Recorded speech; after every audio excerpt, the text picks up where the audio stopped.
Hello, Patriots. I wanted to come back at you again with some more news on Bud Light. More news came out today about their sales. There is another week that we have data on, and again, their sales are down the lowest so far to about 27% drop in sales. Just not looking good for them with everything. I guess they are a brand that's in decline.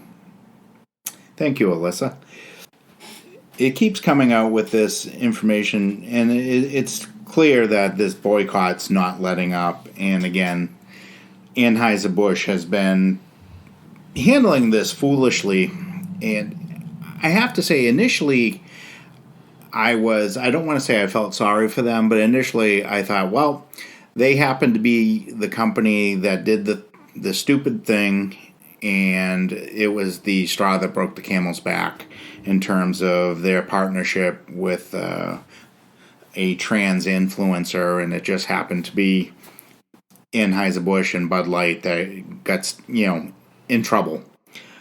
However, as I'm starting to look at things that are coming out, in particular, some requests that Senator Ted Cruz has made of Anheuser-Busch and some things that he's brought up, I am seeing some things that really make me feel that Anheuser-Busch knew exactly what they were doing, which probably explains more of why they've been kind of cute in the way they've been handling things.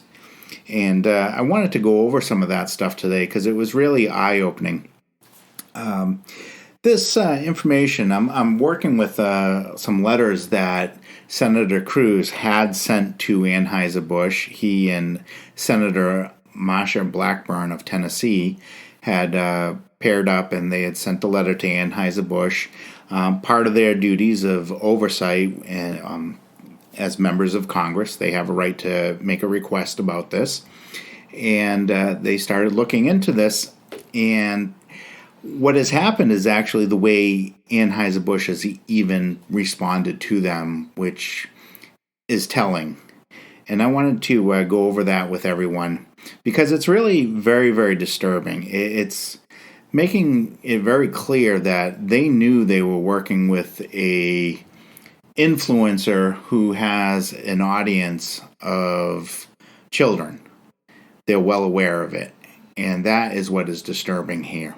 The first letter that was sent by Senator Cruz and Senator Blackburn was on May 17th, and they sent it actually to Brendan Whitworth as CEO of Anheuser-Busch, but they also sent it to Brendan Whitworth as chairman and senior director of the Beer Institute, which is a regulatory body. It's a self-regulating industry, and they have their own group to regulate themselves.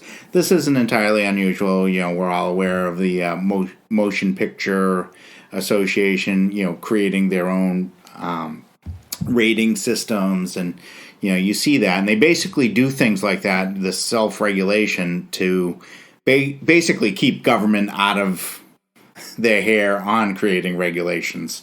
So they do it themselves, and we'll leave it at that. And I presume that's what this beer regulatory group is for, this Beer Institute.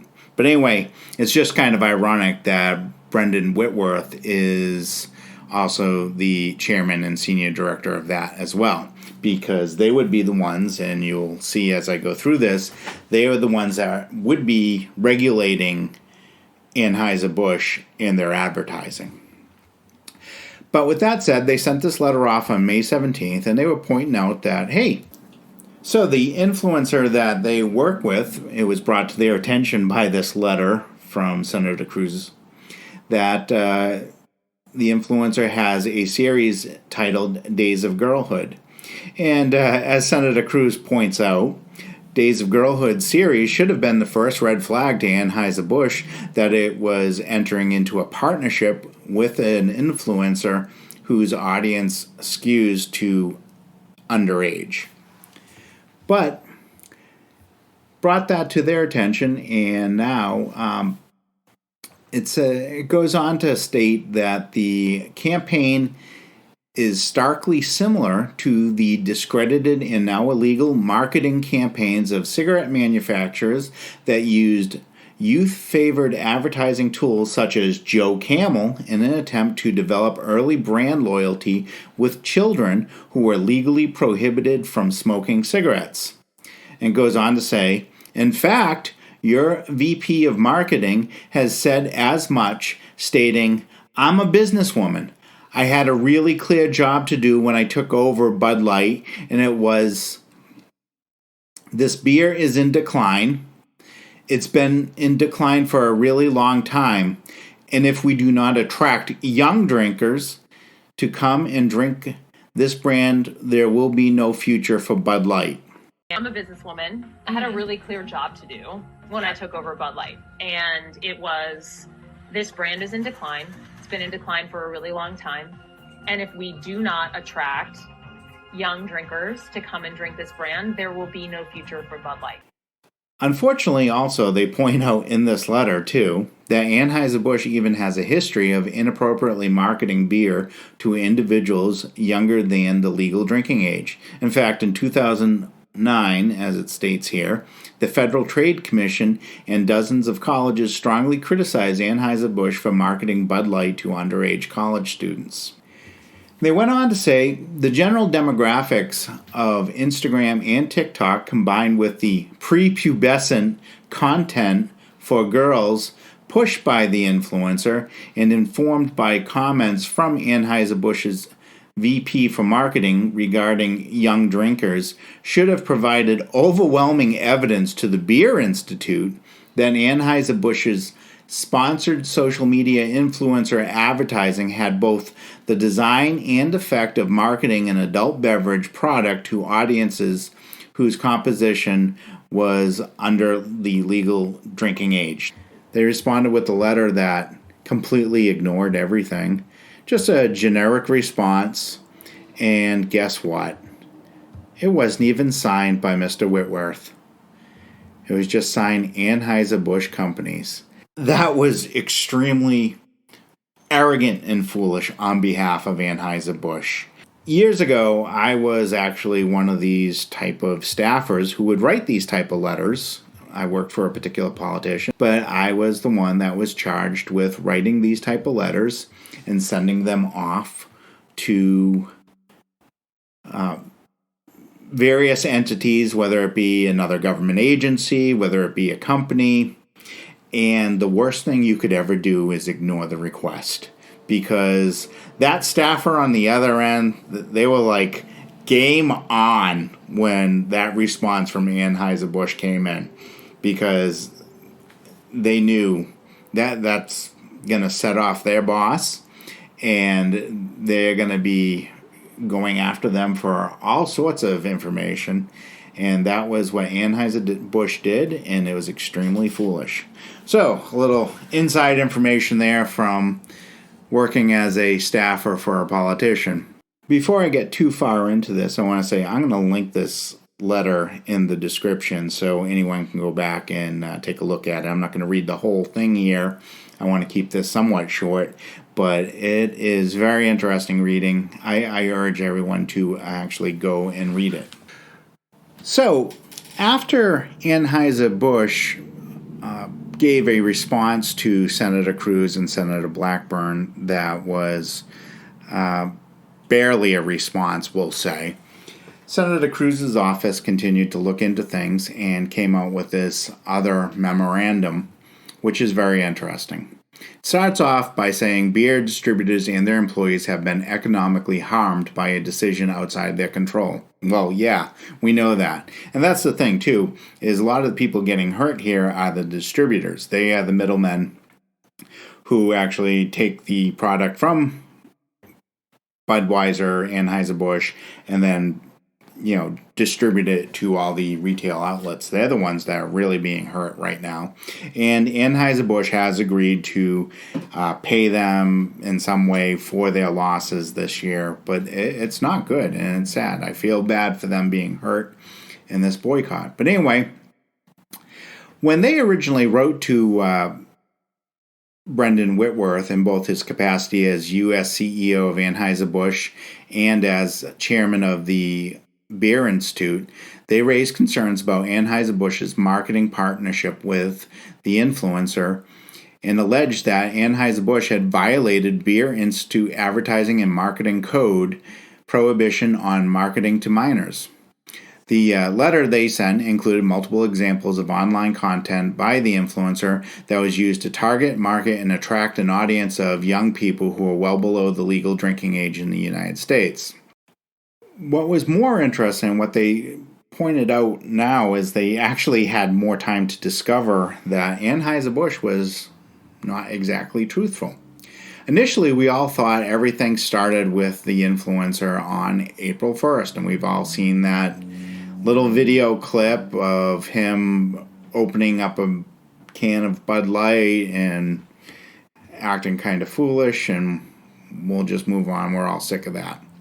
But one of the things that happened was Anheuser-Busch came out and they stated that that was their first and only time pairing up with him. We have a statement, though, that came out, and I know we all have heard this statement. It came from AB InBev, the parent company of Anheuser-Busch, came from Michael Ducaris, and he issued this statement back on May 4th, where he pointed out that their partnership with the influencer consisted of one can, one influencer, one post, and not a campaign. But in fact, Senator Cruz and his staff has uncovered examples of where this influencer was working with Bud Light on multiple occasions before April 1st. And they have the proof right in this letter. I urge everyone to check it out. What they go on to show is a post by the influencer that appeared on February 11th. And it shows the influencer dancing around in a bathtub, and there are cans of Bud Light there. And the influencer even went so far as to put in a couple of hashtags. This is all on their Instagram. They put in a couple of hashtags that state, Bud Light easy to enjoy. Hashtag easy to enjoy. Hashtag Bud Light partner. And that is from February 11th. So they were working with the influencer way back then. One thing I'd like to point out too is they have the hashtag easy to enjoy. Didn't we just see them claiming that, Bud Light is easy to enjoy? Yeah, that most recent letter from Brendan Whitworth where he states that and wants us consumers to be aware of that. It's easy to enjoy. Easy to drink, easy to enjoy. Gee, you'd think at this point they'd get a different slogan since they obviously have annoyed people, but no, they're going to stay with that slogan because they're going to just keep going right down the road with this no matter what. Anyway, they put all of that out there, but this is the other thing. They went on to provide a lot of evidence about this particular influencer and his awareness that his audience, his fan base, are children. So anyway, this particular influencer, he's 26 years old, but he has a young fan base, and they point out here that he, quote, employs themes that are especially attractive to young girls, young teens, and is most easily recognized by young people, especially those on TikTok, Instagram, and other forms of social media. Anyway, in this memorandum, they go on to state that Anheuser-Busch stated in its May 19th letter, at the time of the engagement, available data indicated that the influencer's Instagram audience complied with the Beer Institute standards. However, the brewer has refused to provide Senator Cruz and Senator Blackburn with any data to support this claim. Anheuser-Busch has refused to comply with the document requests outlined in the Senator's May 17th letter, including the request for any material showing the age demographics of the influencer's audience, including but not limited to the platforms of Instagram and TikTok. Anheuser-Busch also failed to specify when its engagement with the influencer began.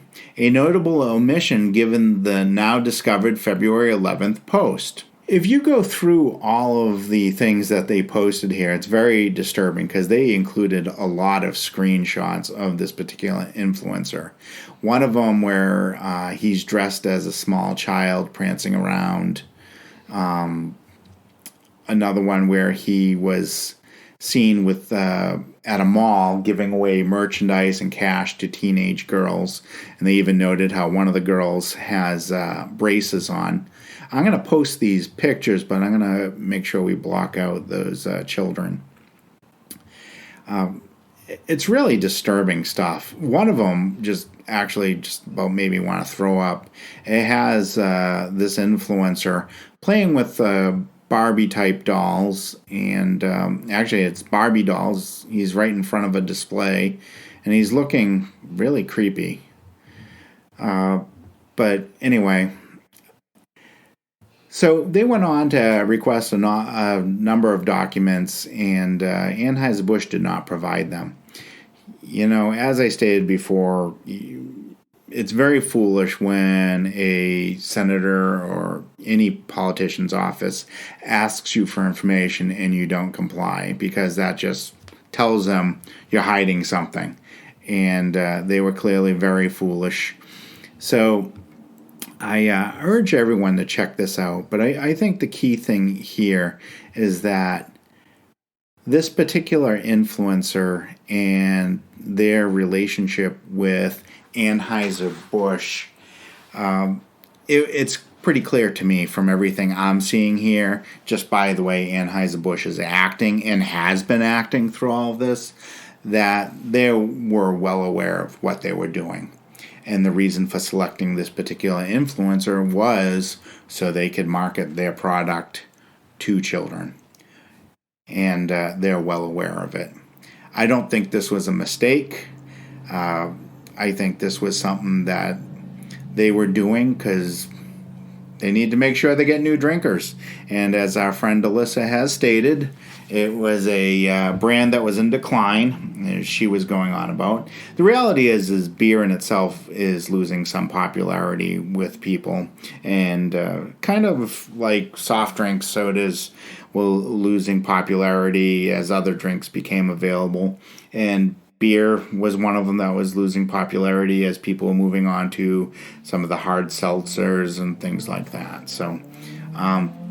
But anyway, that is that. I wanted to put this out there because I felt extremely disturbed by everything I was seeing here. And of course, Anheuser-Busch and their subsequent behavior, it just, screams, hey, we're concealing something. But it's a certain level of arrogance. At first, I thought that this Brendan Whitworth was just incompetent, but... he's clearly arrogant and being deceptive, in my opinion, just from what I'm seeing here. The fact that he won't respond to a U.S. senator's request for information. He could have at least signed the letter. He could have even picked up the phone and talked to them. So, but he'd rather let this drag on. I really hope this guy gets fired. I really hope the board of directors fires him. They haven't. I really hope that after we get the second quarter earnings report in a few weeks that he is gone, because he really needs to be fired, not only for his incompetence in handling this whole boycott, but also for his deceptiveness and being a part of an effort by this company to market to children, because that's the way it certainly looks to me from what I'm reading here from Senator Cruz's statements, and more importantly by Anheuser-Busch dancing around the questions and not providing the data that they requested. Anyway, that's all I have for today. Keep up the good work, Patriots. We're clearly winning. A lot of Americans are waking up to this. Actually, a lot of people around the world are waking up to what these corporations have been doing. So, thank you for watching.